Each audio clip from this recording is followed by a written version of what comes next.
ያኔ 100 ሰው አይመጣው ነበር። የእግዚአብሔር ልጅ በግ ነው። እኛ ደግሞ ምን እንሆናለን? በግ። እግዚአብሔር እንደዚህ አይነት ህይወት ይስጠን ወይ? ያኔ ምን ሆን እንችላለን? ቤተ መቅደስ። እጆቻችን ምን ሲያቆሙ? ዱላ ሲያቆሙ። ይሄኛው ምን ሲያቆም? አሽሙር ሲያቆም። ይሄኛው ስድብ ሲያቆም። ከዛ በኋላ እግዚአብሔር ከእናንተ ጋር ይሰራል። በቃ ዝም ብሎ መስራት። በቃ መስራት ና ምን መስራት ማለት ደህና ነህ አይደል? መሳፍን አስቀምጣ ደህና ነህ አይደል? ስም ማን ነው? አማር ቢያዝባክ ጆና እስቲ አማረ በል። አማሬ በቃ ይወድቃል። አማረ ብቻ ስላለ ይወድቃል። ክብሩ ነክቶት ተብቻ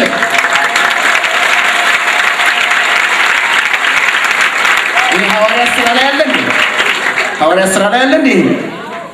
ሐዋርያት ሥራ ላይ ያለ አማረ ተብሎ ሰው ይወድቃል እንዴ? አለ የለም። ያኔ እግዚአብሔር ሲቀባችሁ ከአንደበታችሁ ጋር ምን ይሆናል? ይቆማል። የገባው አሜን ይላል እንጂ ጭጭኖ እንደዚህ መግፋት አይደለም። በቃ እግዚአብሔር ልክ የምታደርጉት በቃ። በነገራችን ላይ ይሄ የታምራት ጸጋ ይባላል። ዚስ ከ9ኙ የጸጋ ስጦታ የታምራት ጸጋ። አሜን አሜን። ምን ስንሆነኛ ሰረንደር ራሳችንን አሳልፈን ስንሰጥ። ቀኝ እጅ ወደ ላይ እናድርግ። የኃይል ምልክት። ጌታ ሆይ እስከ ዛሬ ብዙ ክብር አመልጦኛል። ለራሴ እየኖርኩኝ ለራሴ እየተከራከርኩኝ ጠላት ማርኮኛል። ከእንግዲህ በኋላ እጅግ አዝኛለሁ። ክብርህም ናፍቆኛል።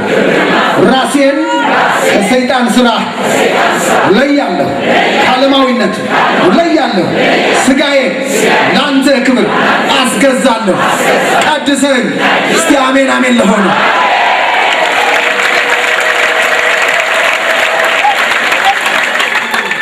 አንሱት።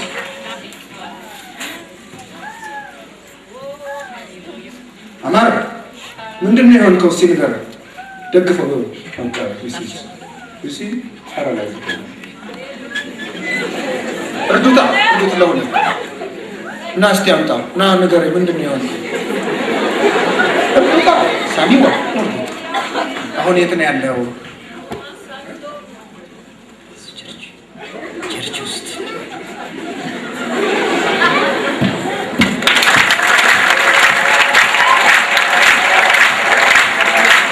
ድምጻችን ሁሉ ምን ይሆናል? ምን ይሆናል? ድምጻችን ሁሉ ምን ይሆናል? ምን ይሆናል?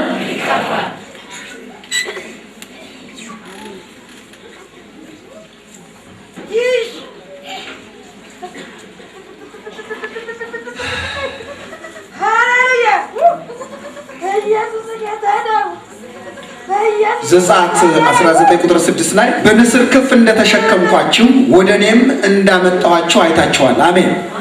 በምን ክንፍ? ዘጸአት 19 ቁጥር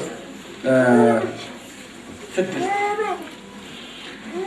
ቃሌም በእውነት እንድትሰሙ በአሕዛብ ሁሉ የተመረጠ ርስት ትሆኑኛላችሁ ካለ በኋላ እናንተም የካህናት መንግስት የተቀደሰም ሕዝብ ትሆኑኛላችሁ። ምን አይነት ሕዝብ?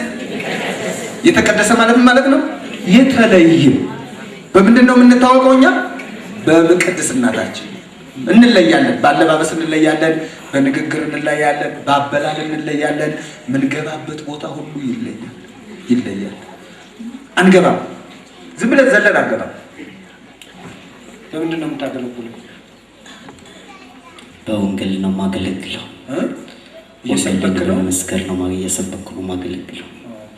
እና ወደፊትስ ምን ለመሆን ነው የምትፈልገው? ወንጌል መስበክ ነው። አረ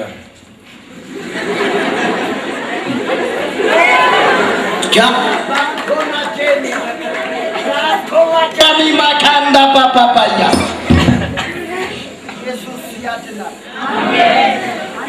ስብከት የኛ ነው። ኢየሱስ ጌታ ነው።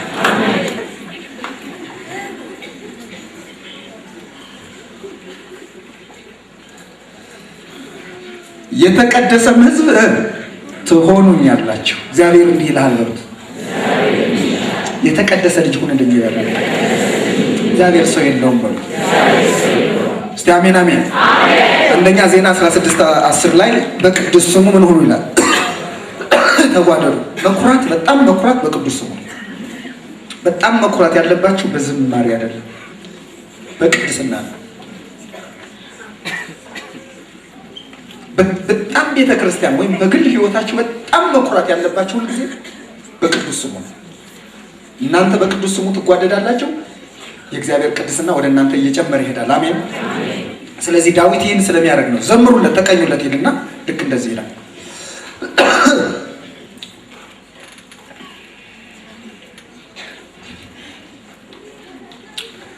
ኦ ክብር ለኢየሱስ ይሁን።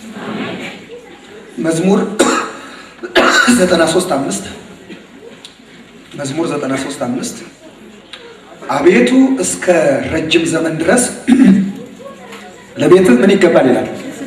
እስቲ ለቤትህ ቅድስና ይገባል በሉ። እስከ ረጅም ዘመን ድረስ ለቤትህ ቅድስና ይገባል። ለዚህ ቤት በቃ ለቤተ ክርስቲያን አንድ ትልቅ ነገር የሚያስፈልገው ምንድነው? ምንድነው የሚያስፈልገው? ቅድስና።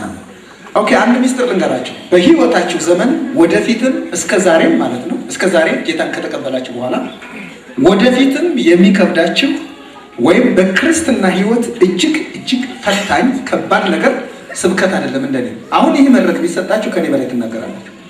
ደግሞ እግዚአብሔር ኪዳኑን ለማቆም ስለ ህዝቡ ስለሚጠነቀቅ እጅግ አስደናቂ ነገር ያደርጋል። በዚህ እንዳትደነቁ። ስብከት አይደለም ከባድ ነገር፣ ሽምግልና አይደለም፣ ዝማሬ አይደለም። እጅግ ከባድ ነገር በክርስትና ህይወት ምንድነው? ቅድስና።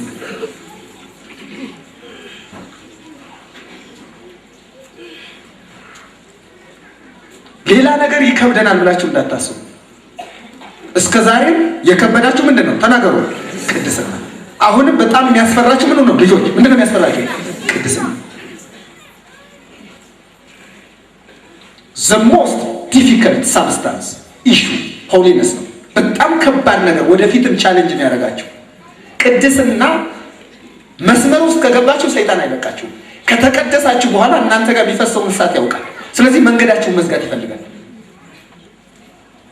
የእግዚአብሔር ክብር ሄዷል ብላችሁ ካሰባችሁ ደግሞ ያስወሰዳችሁት በቅድስና በሌላ ጉዳይ እንዳልሆነ እናንተ ምስክር ናችሁ። ብዙዎቻችሁ ተራ ሰው ሆናችሁ ሊሆን ይችላል። ምክንያቱ ግን ቢፈለግ ከጀርባ ቅድስና ጉድለት ነው፣ ሌላ ጉዳይ አይደለም። ፈልጉ፣ ከፈለጋችሁ ፈልጋችሁ የምታገኙት ቅድስና ነው። lack of holiness። አሁንም እግዚአብሔር ከቀባችሁ በኋላ ሰሞኑን የሰበሰባችሁትን ታላቅ ክብር አደጋ ላይ የምጥሉት በሌላ ጉዳይ አይደለም። ማንም ቢነሳባችሁ ችግር የለም፣ ወደ እግዚአብሔር ነው የሚያቀርባችሁ። ተጠንቀቁ። ራሳችሁን የምታጠፉ ራሳችሁ ናችሁ። ሰይጣን አያጠፋችሁም። የዛሬ 2000 ዓመት ተሸንፏል። አሜን። ጠላታችሁ ግን ራሳችሁ። the self, your enemy is the self። እኔነታችሁ ነው ጠላታችሁ። በዚህ መስመር ነው የምንመጣው፣ በቅድስና መስመር። ከዚያ በኋላ ተቀድሳችሁ ወደ ቅድስና መስመር ስትገቡ እግዚአብሔር ከእናንተ ጋር መቆሙ መብት ይሆናል። መብት በሌላ አማርኛ እግዚአብሔርን እንደ ታናሽ ወንድም እንደው ለማለት እንደው ትሰናከሉብኛላችሁ እንጂ ከታናሽ ወንድም በታች ሁሉ እግዚአብሔርን ማዘዝ ትችላላችሁ። በቃ ማዘዝ ይገባቸዋል። ማዘዝ አሁን ጌታን እያዘዝኩት እኮ ነው እንጂ ሐዋርያ ሥራ ላይ የለም። አማረበል ተብሎ እንዴት ሊሆን ይችላል? ምን ማለት ነው? እስቲ እዚህ ጋር ሶስታችሁ ሴቶቹ ተነሱ። ምን ማለት እንደሆነ ልንገራችሁ። ምን ማለት እንደሆነ ተመልከቱ። ሰው ስጠራ ቶሎ ከጀርባ ሶስት ሰው ቶሎ ጀርባዬን ተመልከቱ። እነዚህ ሶስት ልጆች ጀርባዬን ሲያዩ የእግዚአብሔር ክብር ይወርድባቸዋል።